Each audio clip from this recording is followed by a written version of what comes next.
Hemos hecho un largo recorrido a través de 21 capítulos del libro de Apocalipsis. Así que ya hoy finalmente llegamos al capítulo 22, el último capítulo del libro de Apocalipsis. Recorrer las páginas proféticas del último libro de la Biblia, el libro más extenso en profecía de todas las escrituras. Que haber participado junto a ustedes ha sido un gratísimo honor y un privilegio para su servidor, y espero que al estudiar juntos este último capítulo nos sirva de inspiración y de motivación para compartir este mensaje con otras personas, para que otros también conozcan estas profecías, para que tú seas un canal de bendición para otros y que todos juntos podamos estar preparándonos para el momento glorioso que esperamos del pronto retorno de nuestro gran Dios y Salvador,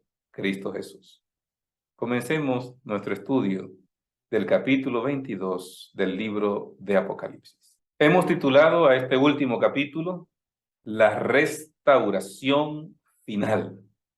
Cómo Dios finalmente va a restaurar el orden que Él estableció. Es importante recordar que el capítulo 22 de Apocalipsis es una continuación del capítulo 21. Ya en el capítulo 21 comenzamos a ver los detalles de la Nueva Jerusalén, cómo va a ser la ciudad de Dios. Pero no terminó en el capítulo 21 la descripción acerca de cómo va a ser la Nueva Jerusalén.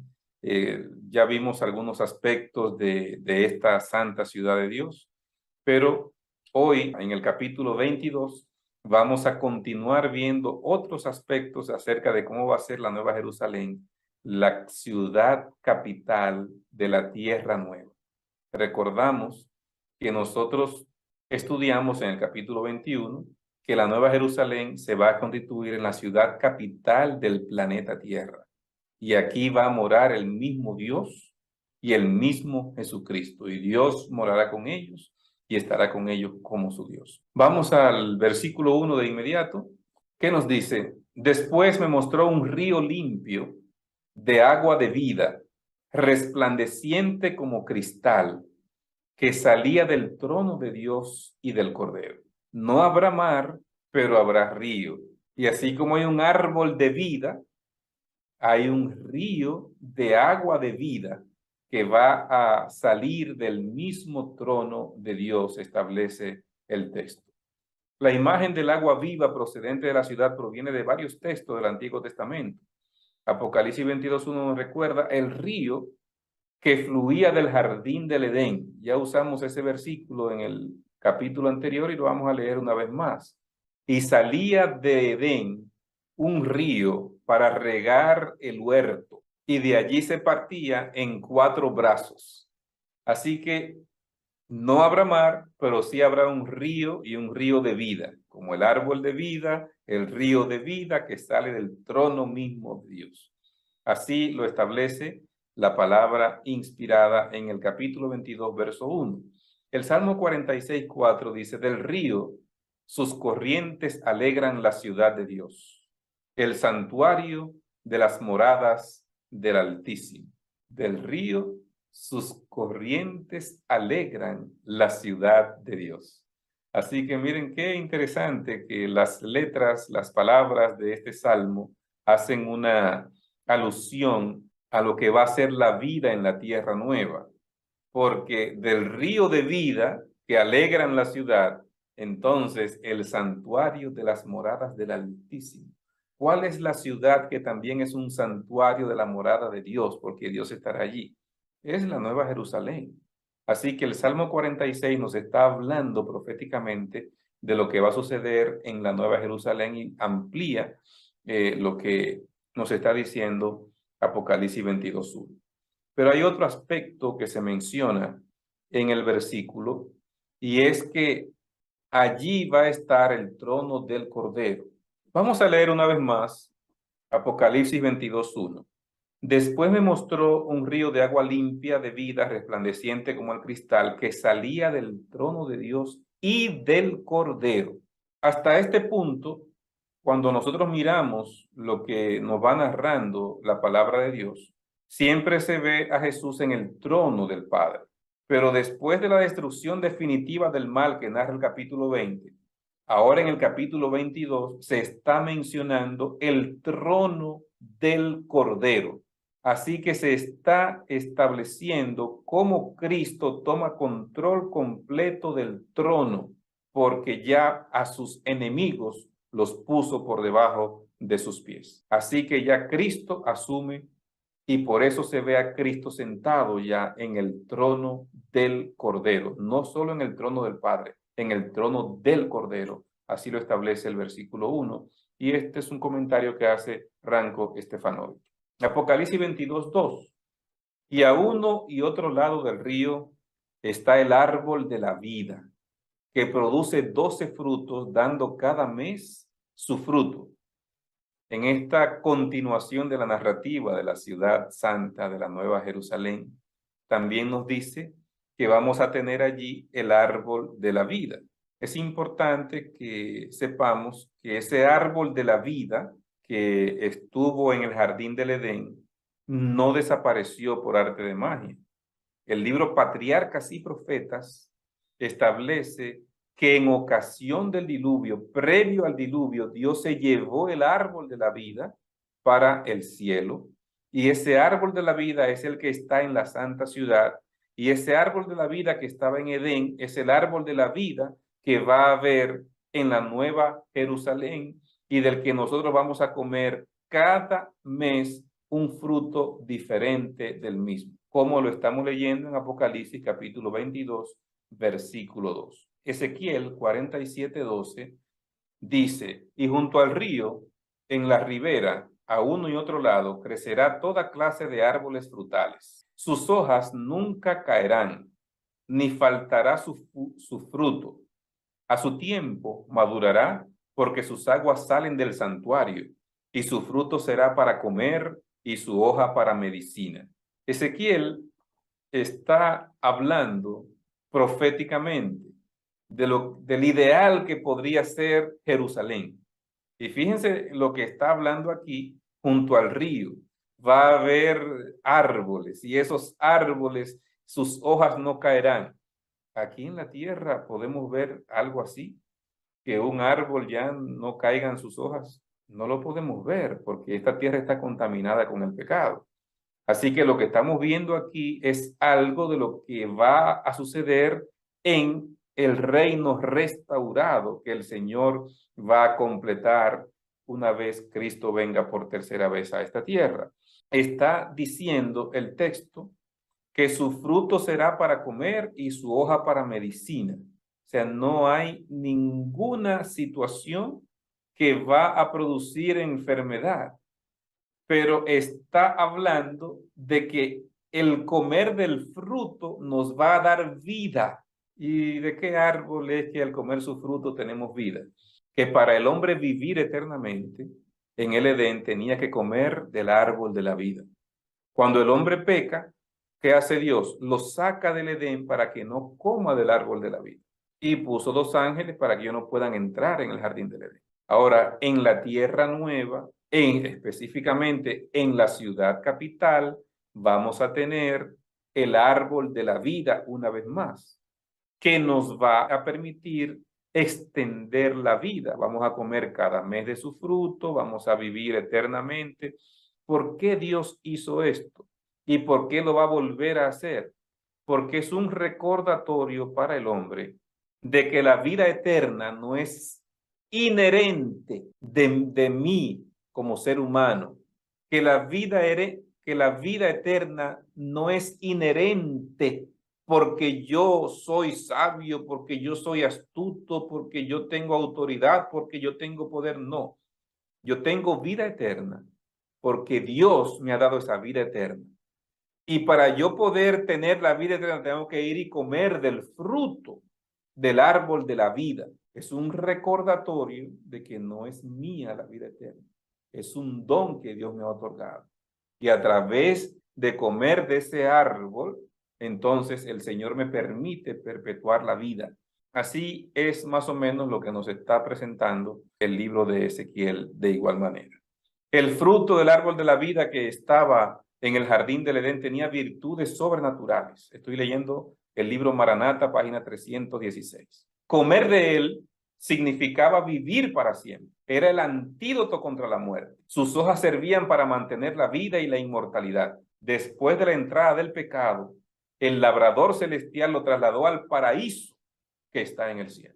Así lo establece Maranata en la página 316. Jamás volverán a sentir los efectos de la enfermedad, la tristeza, la muerte, porque las hojas del árbol de la vida los habrán sanado. Pasamos al versículo número 3. Ya no habrá más maldición, y el trono de Dios y del Cordero estará en ella. Este versículo es para que lo gocemos, ¿verdad? Nos alegremos, celebremos lo que está diciendo aquí.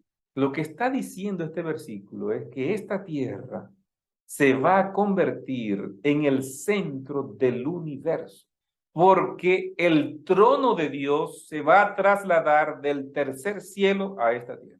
El trono de Dios y del Cordero van a estar aquí, en este planeta Tierra, en la santa ciudad, en la Nueva Jerusalén va a estar el trono de Dios y el trono del Cordero. Mis amados, lo que fue la fea mancha del universo se va a constituir ahora en el trono mismo de Dios, este planeta Tierra. Extraordinario. Me emociona sobremanera saber que este planeta va a tener la santa ciudad de Dios y que en la santa ciudad de Dios va a estar el trono de Dios y del Cordero. Y por eso dice el versículo 3 claramente que el trono de Dios va a estar aquí. El aspecto más doloroso de la maldición fue la expulsión del Edén y del árbol de la vida. Así que con la erradicación del pecado, la maldición desaparece. Los redimidos vuelven al Edén restaurado con acceso completo al árbol de la vida. Ya no habrá más maldición. Así que ya sí podremos seguir comiendo del árbol de la vida. El verso 4 nos dice, y verán su rostro y su nombre estará en sus frentes. Vamos a contemplar el rostro de Dios y del Cordero. ¿Cómo hablaba Dios con el hombre antes del pecado? Cara a cara, directamente, sin intermediario. Después que el pecado entró, Dios tuvo que usar otros medios, sueños, visiones, porque no podía hablar directamente con el hombre cara a cara. Pero dice el texto, el verso 4, verán su rostro. Vamos a contemplar una vez más a nuestro gran Dios y Salvador, cara a cara, directamente. Y su nombre estará en sus frentes. Hay un nombre nuevo que el Señor nos pondrá, ya hemos visto eso en otros textos del Apocalipsis. Amados, ahora somos hijos de Dios y aún no se ha manifestado lo que hemos de ser. Pero sabemos que cuando Él se manifieste, seremos semejantes a Él porque le veremos tal como Él es. Hasta que no veamos a Cristo, no podremos. Qué lindo texto este de 1 de Juan capítulo 3. No se ha manifestado todavía lo que hemos de ser. Pero sabemos que cuando Él se manifieste, ¿cuándo es que Él se va a manifestar? En su segunda venida. Seremos semejantes a Él, porque le veremos tal como Él es. ¿En qué sentido seremos semejantes a Él? Porque el Señor nos va a transformar. La Biblia dice claramente que este cuerpo corruptible se va a vestir de incorrupción, que este cuerpo mortal se va a vestir de inmortalidad. Entonces Dios va a hacer una transformación. Entonces seremos semejantes a Él, como lo establece la palabra de Dios. Apocalipsis 3:12 nos decía, al que venciere, yo lo haré columna en el templo de mi Dios, y nunca más saldrá de allí. Y escribiré sobre él el nombre de mi Dios, y el nombre de la ciudad de mi Dios, la Nueva Jerusalén, la cual desciende del cielo de mi Dios, y mi nombre nuevo. ¿Cuántas promesas juntas en este versículo, verdad? Columna en el templo de Dios. Recuerden, no habrá templo. Entonces, ¿cómo vamos a hacer columnas si no hay templo en la Nueva Jerusalén? Es que nosotros vamos a ser el baluarte de lo que el Señor hizo, la salvación que se estableció, nosotros vamos a poder testificar de lo que Cristo hizo en nosotros. Columna en el templo de mi Dios, en el sentido claro de la palabra, no es que usted se va a colocar varilla y cemento y se va a establecer allí. Es el fundamento de ese reino espiritual que el Señor ha establecido. Y entonces nosotros vamos a poder vivir con el Señor por la eternidad, con nada que nos interrumpa, nunca jamás. Por eso dice, nunca más saldrá de allí. Vamos a tener ese honor, ese privilegio de ser ese baluarte que el Señor estableció para la salvación. Y ese nombre que el Señor nos ha dado, el nombre de mi Dios, el nombre de la ciudad, el nombre nuevo que el Señor nos ha de colocar. En el capítulo 14 de Apocalipsis nos decía, después miré, y he aquí el Cordero estaba en pie sobre el monte de Sión, y con él 144,000 que tenían el nombre de él y el de su Padre escrito en la frente. El carácter de Dios reproducido en nosotros. Y ese nombre de Dios, que es un trasunto de su carácter reproducido en la vida de cada uno de nosotros. Así será en la vida de los 144,000, así será en la vida de los salvados, como nos establece la palabra del Señor. Pasamos al versículo 5. No habrá allí más noche, y no tienen necesidad de luz de lámpara ni de luz de sol, porque Dios el Señor los iluminará y reinarán por los siglos de los siglos. Este versículo es similar a uno que vimos en el capítulo 21, donde se establecía justamente que no habrá noche, que no habrá necesidad de sol ni de luna. Entonces aquí dice, no tiene necesidad de luz de lámpara, de luz de sol. Es el mismo enfoque que está haciendo, porque nos está diciendo que la gloria de Dios va a iluminar la santa ciudad. Cuando vean estos versos, vean el contexto de lo que está hablando. En el contexto, cuando lo está mencionando, es en el contexto de la santa ciudad, de la Nueva Jerusalén, no de la tierra nueva. O sea, dentro de la ciudad no hay necesidad de luz, ni de sol, ni de luna, porque la gloria de Dios es que lo llena. Apocalipsis 11:15 nos dice, el séptimo ángel tocó la trompeta y hubo grandes voces en el cielo que decían, los reinos del mundo han venido a ser de nuestro Señor y de su Cristo, y Él reinará por los siglos de los siglos. Así que los reinos del mundo, de toda nación, pueblo, tribu y lengua, han sido rescatados, redimidos, salvados. No todos, porque tristemente los perdidos serán como la arena del mar, serán muchos los perdidos también. Pero hay una gran cantidad de personas que ha aceptado al Señor a través de los siglos. Pero hay una gran cantidad de personas que va a seguir aceptando al Señor en los próximos años. O sea, seguimos en ese proceso de la proclamación del Evangelio eterno de Jesucristo. Así que los reinos del mundo han venido a ser de nuestro Señor. Miles de millones de personas hoy confiesan a Jesucristo, pero falta todavía que miles de millones de personas escuchen el nombre de Cristo y acepten el nombre de Cristo. Cuando nosotros hablamos acerca de la Nueva Jerusalén, tenemos que tener en cuenta que en el libro de Apocalipsis se habla también de otra ciudad. La otra ciudad que se menciona en Apocalipsis es Babilonia.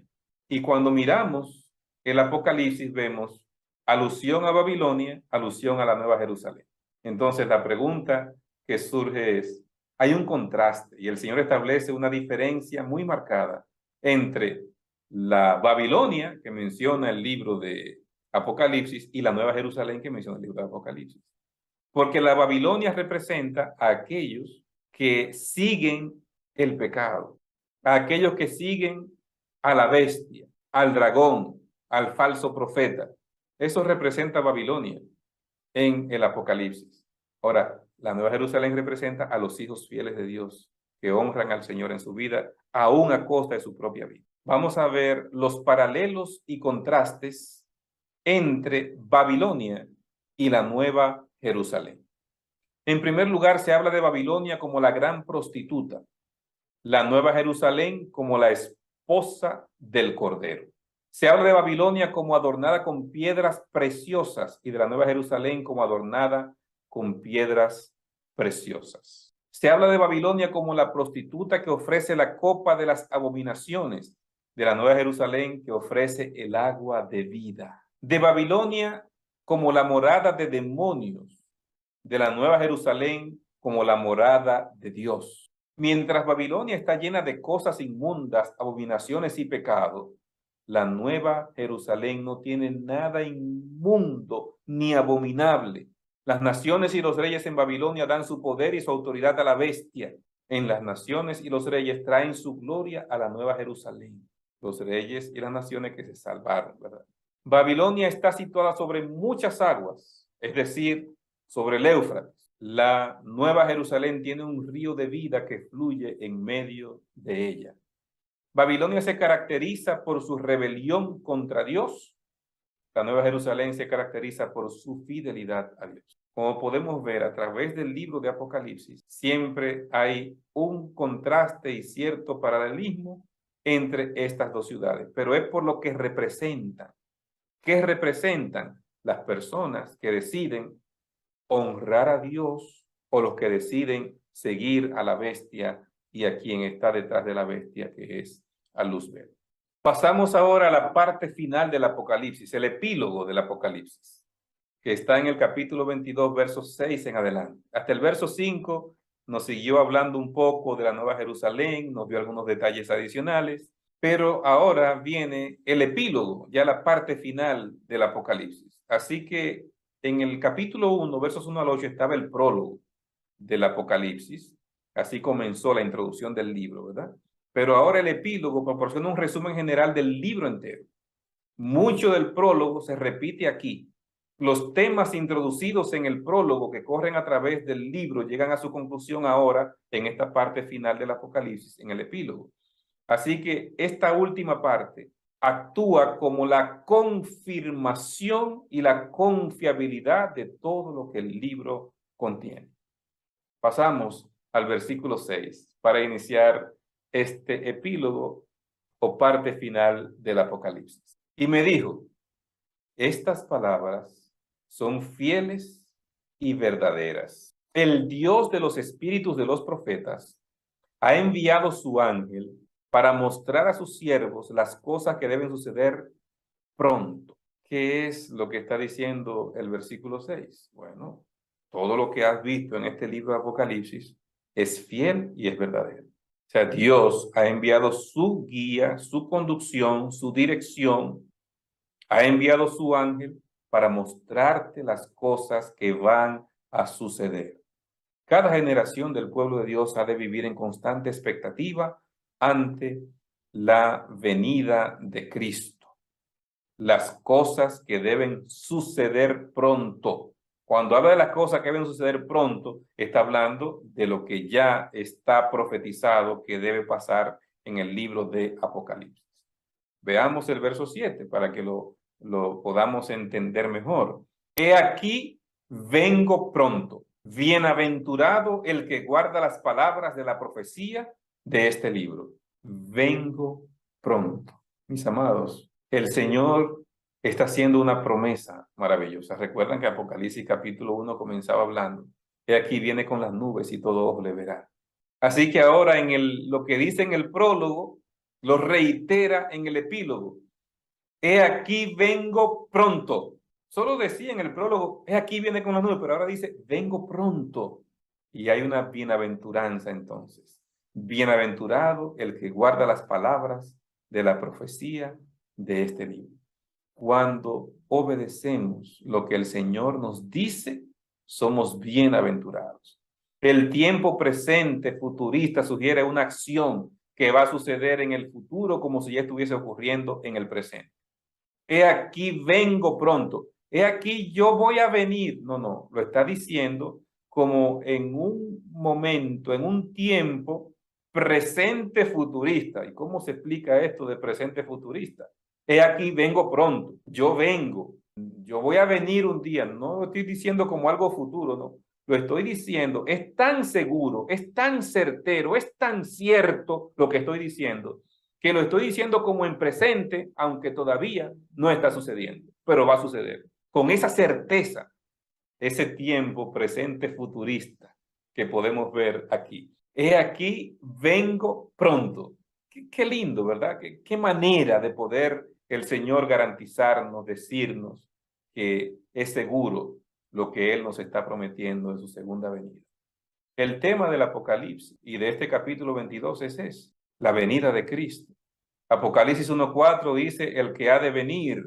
Apocalipsis 1:7, he aquí que vienen las nubes. Apocalipsis 1:8, el Señor que ha de venir. Apocalipsis 1:10, que en el día del Señor. O sea, estamos mirando nosotros lo que dice Apocalipsis 1, pero vamos a ver lo que dice ahora en el epílogo, Apocalipsis 22:7. He aquí vengo pronto, verso 7. He aquí vengo pronto, verso 12. Ven, verso 17, primera parte, otra vez en el verso 17, ven, el que tiene sed, venga, ciertamente vengo en breve, amén, sí, ven, Señor Jesús. Aleluya. Es el tema del Apocalipsis, la certeza de la segunda venida de Cristo a esta tierra. De diferentes maneras, con diferentes formas, con diferentes palabras, con un solo mensaje. Cristo vuelve por segunda vez. Y yo, Juan, soy el que oyó y vio estas cosas, y después que las hube oído y visto, me postré para adorar a los pies del ángel que me mostraba estas cosas. Pero él me dijo, mira, no lo hagas. Yo soy consiervo tuyo, de tus hermanos los profetas, y de los que guardan las palabras de este libro, adora a Dios. Ya una expresión similar la habíamos visto en el capítulo 19, versículo 10. Y la estamos viendo otra vez en el capítulo 22. Cuando Juan ve esto, entonces Juan está diciendo lo normal cuando ve esta cosa tan grande es postrarse. Y no, espera, yo soy un siervo igual que tú. Adora a Dios. La invitación siempre es adorar a nuestro gran Dios y Salvador. Esa doble experiencia de Juan en el 19 y ahora en el 22, donde se le exhorta para adorar a Dios, es especialmente relevante para la generación del tiempo del fin. El problema central en la crisis final es la adoración. O adoro a la bestia o adoro a Dios. Los ángeles están muy claros en que solo se puede adorar a Dios. ¿Recuerdan cómo el mundo se va a dividir? El que no tenga la marca de la bestia y adore a la bestia, y los que tengan el sello del Dios vivo. La humanidad se va a dividir entre a quién yo voy a adorar. Entonces, esta reiteración del 19:10 y del 22:9 nos están diciendo, solo a Dios podemos adorar, de manera muy tajante, muy directa y muy clara. Apocalipsis 14:7 nos decía que uno de los ángeles que se vio decía a gran voz, temed a Dios y dadle gloria, porque la hora de su juicio ha llegado. Y adorad a aquel que hizo el cielo, la tierra, el mar y las fuentes de las aguas. O sea, adora al Creador. A ese es al que hay que adorar. Y cuando tú adores al Creador, recuerda que parte de esa adoración conlleva tú observar los mandamientos de Dios, dentro de ellos el sábado, porque la terminología que utiliza el versículo 7 es la misma terminología que utiliza el cuarto mandamiento de la ley de Dios en Éxodo 28 al 11. ¿Por qué tengo que adorar a Dios en sábado? Porque Él es el Creador.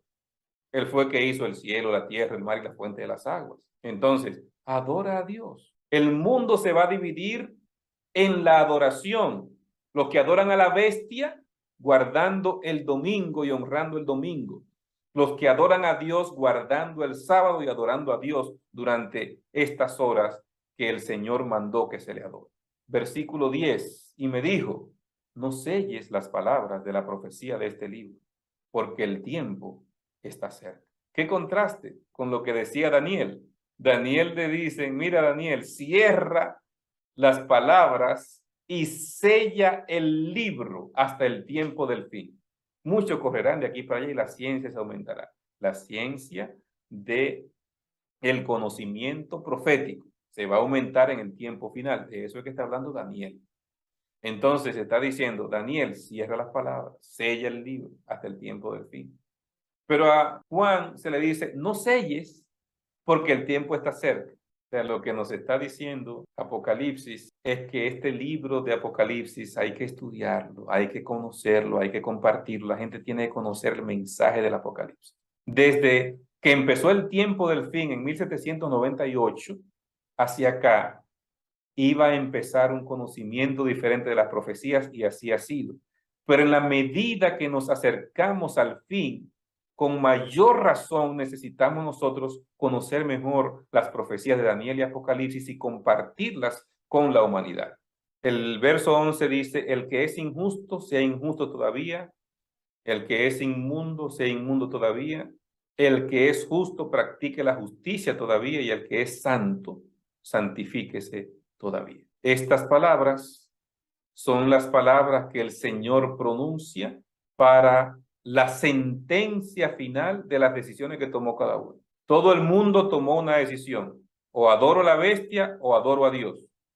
Entonces el Señor dice, sello esas decisiones. Eso fue lo que tú decidiste, ¿estás seguro? Sellada esa decisión. Los que adoraron a Dios y le sirvieron a Él, sellada esa decisión. Nada los podrá apartar de Dios a partir de ese momento. Se termina el tiempo de gracia, la protección de Dios viene sobre sus hijos, pero el Espíritu de Dios se aparta de los impíos. Entonces, el que es injusto va a seguir en su injusticia, el que es inmundo en su inmundicia, el pecado se va a llevar a los extremos como nunca se ha visto, desenfrenado el mundo en la maldad y en el pecado, y los hijos fieles de Dios honrando y sirviendo a Dios. Esto es lo que el Señor va a decir para sellar la decisión que ha tomado cada persona. Dios no está forzando a nadie, ni a aceptarlo, ni a rechazarlo. Dios ha hecho un ofrecimiento de gracia para todos.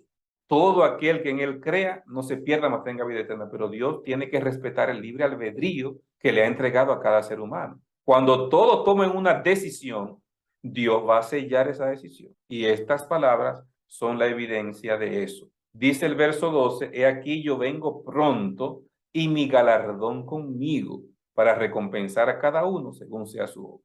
O sea, aseguren bien la decisión, yo voy a sellar esa decisión porque yo vengo pronto y vengo con la recompensa. Y con esa recompensa es lo que le voy a dar el galardón a cada persona conforme a cómo ha obrado. Dios es justo y Dios va a actuar en justicia. Dios va a obrar en consonancia con la justicia que caracteriza a nuestro gran Dios y Salvador. Mateo 16:27, Jesús había dicho, porque el Hijo del Hombre vendrá en la gloria de su Padre, con sus ángeles, y entonces pagará a cada uno conforme a sus obras. Lo mismo que Jesús enseñó en Mateo 16:27, es lo que está diciendo Apocalipsis 22:12. O sea, el Señor viene con su galardón para pagar, recompensar a cada uno conforme a sus obras. Es lo mismo. O sea, el Señor viene con el pago que cada quien merece. El versículo 13 nos dice, yo soy el alfa y la omega, el principio y el fin, el primero y el último. Así comenzaba el libro de Apocalipsis, ¿recuerdan?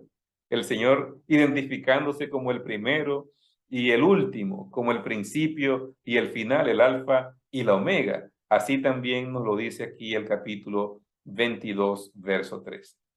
El verso 14 nos dice, bienaventurados los que lavan sus ropas para tener derecho al árbol de la vida y para entrar por las puertas de la ciudad. Para poder entrar en la santa ciudad, en la Nueva Jerusalén, hay que tener las ropas lavadas. Para entrar por la ciudad santa de Dios y tener acceso al árbol de la vida, necesitamos tener nuestras ropas lavadas. Pero ¿cuál ropa? ¿A qué se refiere Apocalipsis cuando habla acerca de la ropa? Vamos a usar el mismo libro de Apocalipsis, esta vez en el capítulo 7, verso 14. Yo le dije, Señor, tú lo sabes. Y él me dijo, estos son los que han salido de la gran tribulación y han lavado sus ropas y las han emblanquecido en la sangre del Cordero. ¿Qué es lo que está diciendo este versículo? que lavar la ropa es en la sangre del cordero. Esa ropa se emblanquece en la sangre del cordero. Pero si usted entra una ropa en una sangre, no se va a poner blanca, se pone roja. Es roja que se pone. Entonces, definitivamente que la terminología de este texto nos da a entender que es simbólico a lo que se está refiriendo. Entonces, lavar las ropas en la sangre del cordero es aceptar a Cristo como Señor y Salvador de mi vida. Isaías 64:6 dice que todas nuestras justicias son como trapo de inmundicia. O sea, lo que el hombre puede presentar como justo delante de Dios es un trapo sucio delante de Dios. ¿Cuándo es que yo puedo presentarme delante de Dios? Cuando yo lavo mi ropa, o sea, coloco mi vida en la sangre de Cristo. Acepto el sacrificio pleno, expiatorio de Cristo como bueno y válido para mi perdón y para mi salvación. Cuando yo hago eso, entonces estoy lavando mi ropa, mi ropaje de justicia humana en la sangre del justo, del único justo, Cristo Jesús. Entonces, lavar las ropas significa aceptar a Cristo como Señor y Salvador. Así que somos bienaventurados y es la condición para poder entrar en la Nueva Jerusalén. Pero hay una bienaventuranza allí. Y es interesante porque esta es la séptima de las 7 bienaventuranzas del libro de Apocalipsis. Vamos a repasarlas. En el capítulo 1, verso 3, en el 14:13, en el 16:15, 19:9, en el 20:6, en el 22:7, que lo leímos ahorita, y dejé para comentar aquí en el capítulo 22, versículo 14. En estos 7 textos hay bienaventuranzas en Apocalipsis. Y estas 7 bienaventuranzas son para los que lavan sus ropas en la sangre del Cordero.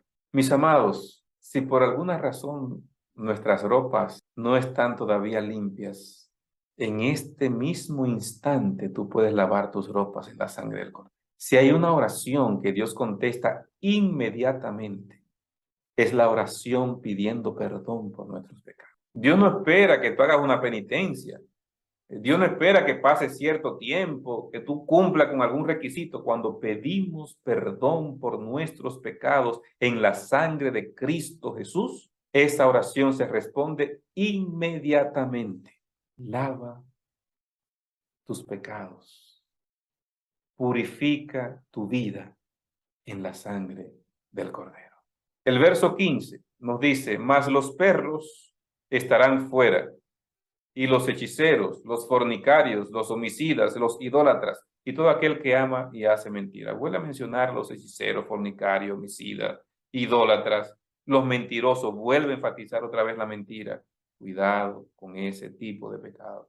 Pero aquí hay una expresión que a mucha gente le choca y preguntan, los perros, pero está hablando del animal, del cuadrúpedo. No, no está hablando del animal. Cuando habla de los perros, no se refiere al animal, se refiere a un tipo de persona. ¿A qué tipo de persona se está refiriendo? Bueno, tenemos que seguir el principio bíblico de permitir que la Biblia sea su propio intérprete. Vamos a leer varios textos donde se mencionan los perros y vamos a ver el contexto para entender a quiénes, a qué tipo de personas se está refiriendo cuando habla acerca de los perros, el libro de Apocalipsis. El primer texto es Deuteronomio 23:17. Nos dice, no haya ramera de entre las hijas de Israel, ni haya sodomita de entre los hijos de Israel. El 18, no traerás la paga de una ramera, ni el precio de un perro a la casa de Jehová, tu Dios, por ningún voto, porque abominación es a Jehová, tu Dios, tanto lo uno como lo otro. Está hablando de 2 tipos de personas que se han dedicado a cierto estilo de vida. Las rameras y los sodomitas, los hombres que viven con otros hombres o las mujeres que viven con otras mujeres. Ese estilo de vida que han asumido esas personas, entonces está diciendo, ese tipo de persona, yo no puedo bajo ninguna circunstancia aceptarlo. Dios no puede aceptar a nadie que no se arrepienta. A ningún ser humano, no importa la condición que esté, no importa cómo esté, dónde haya ido, la condición para ser aceptado en el templo de Dios, en el santuario de Dios, es que tú te arrepientas de tu pecado, que tú dejes la rebelión contra Dios. Entonces, fíjense cómo en el verso 18 dice, no traerás, después que menciones a dos personas, la ramera y los sodomitas, entonces dice en el 18, no traerás la paga de una ramera ni el precio de un perro. O sea, ¿a quién está llamando perro Deuteronomio? A los que se dedican a la sodomía. Eso es lo que está diciendo Deuteronomio 23, 18. Claramente, haciendo el paralelo de los dos versículos 17 y 18, es una conclusión clara. La Biblia llama a las personas que se dedican a ese tipo de práctica perros aquí en Deuteronomio 23, 18. Pero vamos a ver otros textos. ¿A quiénes más llama la Biblia perros? Porque perros me han rodeado, me han cercado cuadrilla de malignos, horadaron mis manos y mis pies. ¿A quienes llama perros también el Salmo 22? A los que tuvieron que ver con el sacrificio de Cristo, a los que entraron los clavos en sus manos y en sus pies, a esa cuadrilla de malignos que fue contra Cristo y lo crucificaron. Le llama el Salmo 22, 16, perros. Perros me han rodeado. También ese tipo de personas están llamados perros en la Biblia.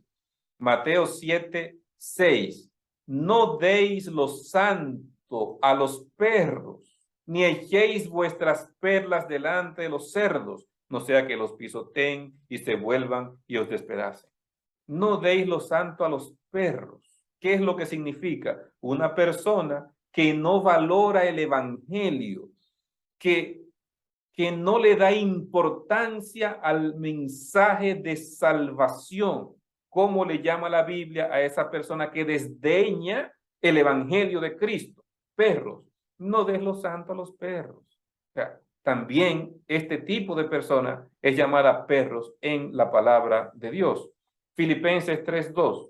Guardaos de los perros, guardaos de los malos obreros, de los mutiladores del cuerpo. ¿A quienes llama Pablo aquí perros? Los guardadores, los malos obreros, los mutiladores, los que se hacen zanjas y se hacen marcas indelebles en su cuerpo. Les llama perros la palabra de Dios. Filipenses capítulo 3, versículo 2. Entonces, ese tipo de persona malo que hace las cosas para agradar a sus dioses, recuerden, cuando se mutilaban el cuerpo, era una forma de ellos adorar sus dioses, es lo que narra en el tiempo de Elías lo que hacían los adoradores de Baal.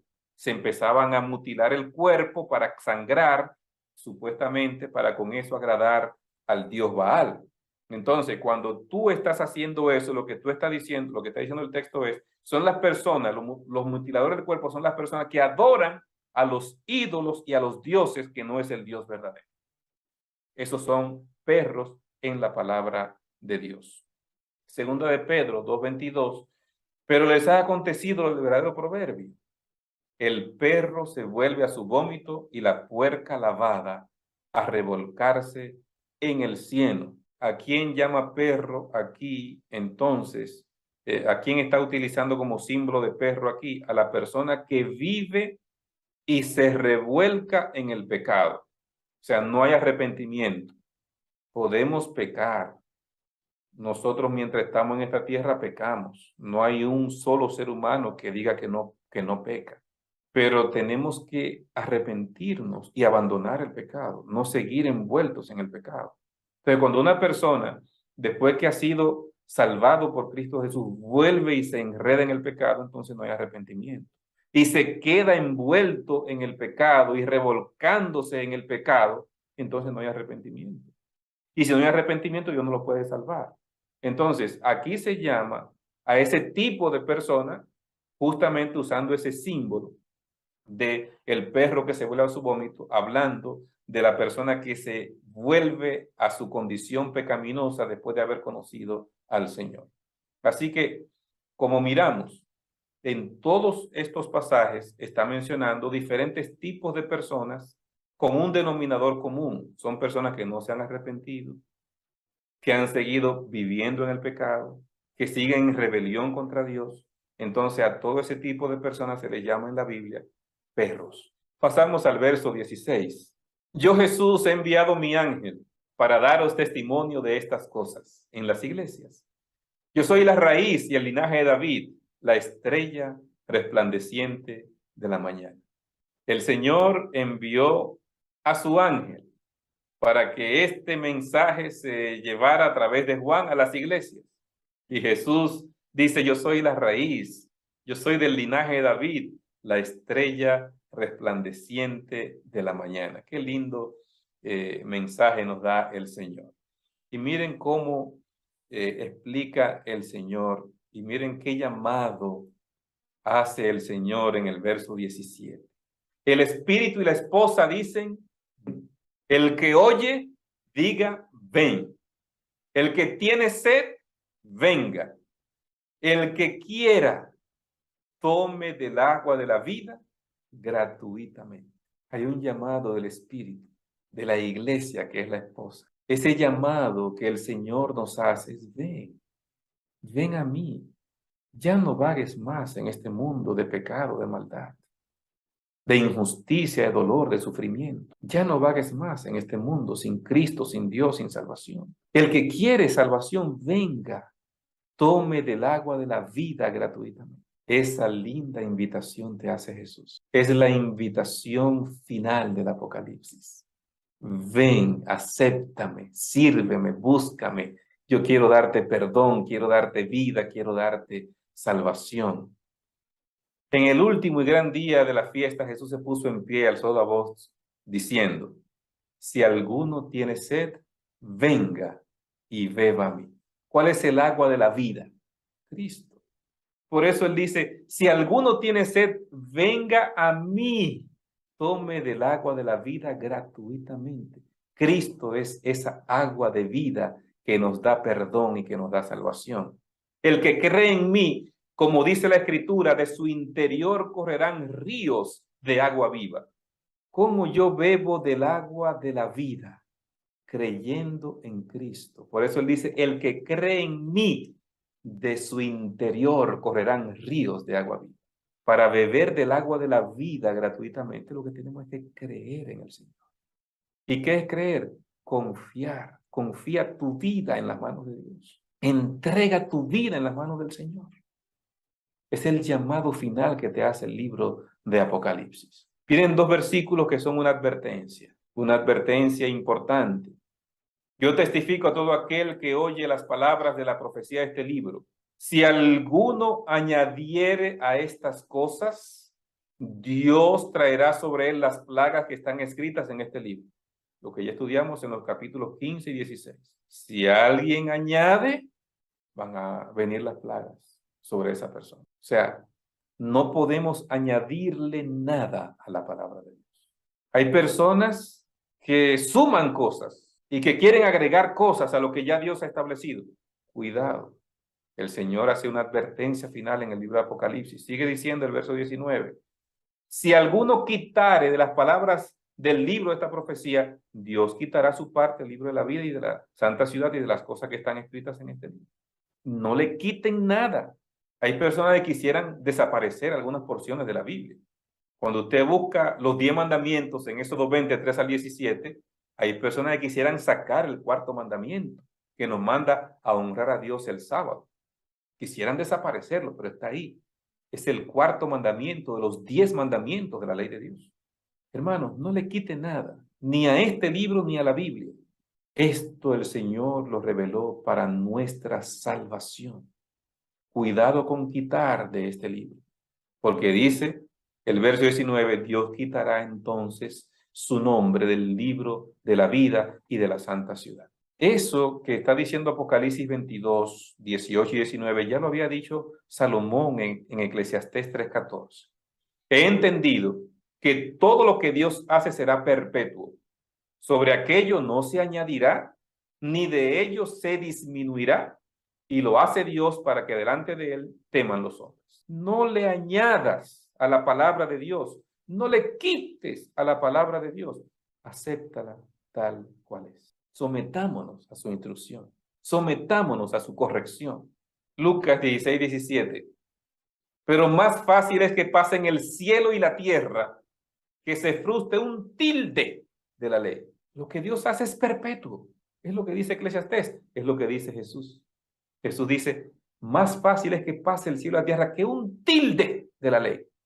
Lo que Dios hace es perpetuo. No le añadas, no le quites. Acéptalo. Sométete a su corrección, a su instrucción. El verso 20 nos dice, el que da testimonio de estas cosas dice, ciertamente vengo en breve. Amén. Sí, ven, Señor Jesús. Aleluya. Qué llamado final. El que da testimonio de esto dice, ciertamente vengo, ya yo vengo en breve. Sí, ven, ven, Señor Jesús. El anhelo de Juan es que Cristo venga.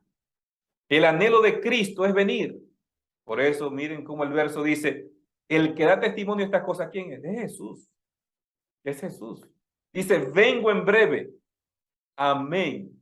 Sí, ven, Señor Jesús. Ven, Señor Jesús. Anhelamos que Cristo venga. Este mundo está con tantas desigualdades. Este mundo está con tantas injusticias, con tanta maldad, con tanto pecado. Qué desigual está este mundo, cada vez peor. Anhelamos ardientemente que venga nuestro gran Dios y Salvador. Sí, ven, Señor Jesús. Yo anhelo que Cristo venga. ¿Anhelas tú que Cristo venga? ¿Cómo termina el Apocalipsis? Termina diciendo, la gracia de nuestro Señor Jesucristo sea con todos vosotros. Amén. Que Cristo venga es mi anhelo y es mi oración. Que la gracia de Cristo sea contigo, sea conmigo también, sea con todos nosotros. Es nuestro anhelo y oración. Yo quiero estar listo para el encuentro con Cristo. ¿Quieres tú también estar listo? Anhela que Cristo venga. Ama su venida. Sírvele a Cristo. Acepta a Cristo. Anhela que Él venga a restaurar todas las cosas. Que el Señor derrame bendición sobre ti, sobre tu familia. Que tú y yo estemos listos para el encuentro con Cristo. Bendiciones.